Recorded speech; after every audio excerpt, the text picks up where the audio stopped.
안녕하세요, 버미스미입니다. 12월 8일 드디어 정부가 코로나19 백신에 관련해서 세부적인 계획을 밝혔습니다. 코로나19 백신은 이르면 내년 2월에서 3월부터 국내에 도입이 이뤄질 것이라고 하는데요. 정부는 8일 국무회의를 열고 국내에 4,400만 명분의 코로나19 해외 개발 백신을 도입하는 방안을 의결하고 예방접종 계획에 대해서도 논의했습니다. 이날 회의를 통해 정부는 국제 백신 개발 공급 프로젝트인 코백스 퍼실리티에서 1,000만 명분을 들여오고 글로벌 백신 기업과도 계약을 통해 3,400만 명분을 추가로 확보해서 최대 4,400만 명분의 해외 백신을 선구매할 계획이라고 밝혔습니다. 그러니까 총 4,400만 명분의 백신을 내년 상반기에 도입해서 예방접종을 준비한다는 이야기인데요. 박능우 보건복지부 장관은 백신 개발이 아직 완료되지 않았고 부작용 발생과 같은 개발 백신 실패 가능성 또한 남아있는 만큼 당초 정부에서 발표한 수보다 더 많은 백신을 선구매하기로 했다며 현재 개발 중인 국산 치료제도 빠르면 내년 초부터 상용화가 가능할 것이라 예상되는 만큼 더욱 튼튼한 방역 체계가 구축될 수 있을 것으로 기대된다고 발표했는데요.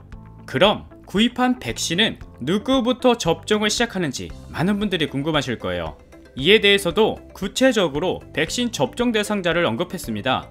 백신 접종은 노인, 집단시설 거주자, 만성질환자 등 감염 취약계층과 보건의료인과 같이 의료기관 종사자, 요양시설이나 재가복지시설 종사자, 코로나19 1차 대응 요원, 경찰과 소방공무원, 군인 등 사회필수 서비스 인력 총 3,600만 명을 우선 접종 대상으로 검토한다고 합니다.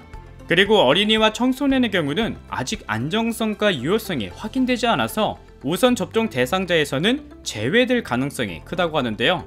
아무래도 현재 개발된 코로나19 백신은 어린이와 청소년 대상으로 임상실험이 마무리된 제품이 없는 데다 코로나19 특성상 어린이와 청소년은 임상 증상이 심하지 않기 때문에 백신 접종은 후순위로 밀릴 가능성이 높다고 언급했지만 지속적으로 임상실험 결과를 모니터링해서 향후 접종을 검토하겠다고 입장을 밝혔습니다.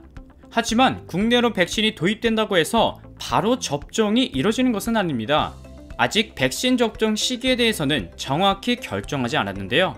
그 이유는 현재 백신 개발이 아직 완료되지 않은 상황인데다가 백신의 안정성과 효과성 등에 대한 걱정과 우려가 여전하다는 이유입니다.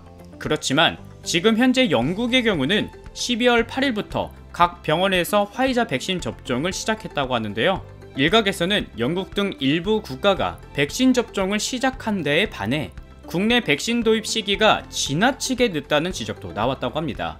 그래서 정부도 백신 접종 시기를 외국 접종 동향과 부작용 여부, 그리고 국민들의 백신 수요 등을 고려해서 접종 시기를 빠른 시일에 결정할 예정이라고 밝혔습니다.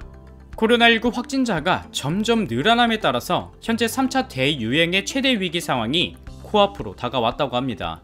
최근 사회적 거리두기 단계도 지역별로 격상되었는데 이런 상황에서 그래도 좋은 소식이 들려 작은 위안이 되는 것 같습니다.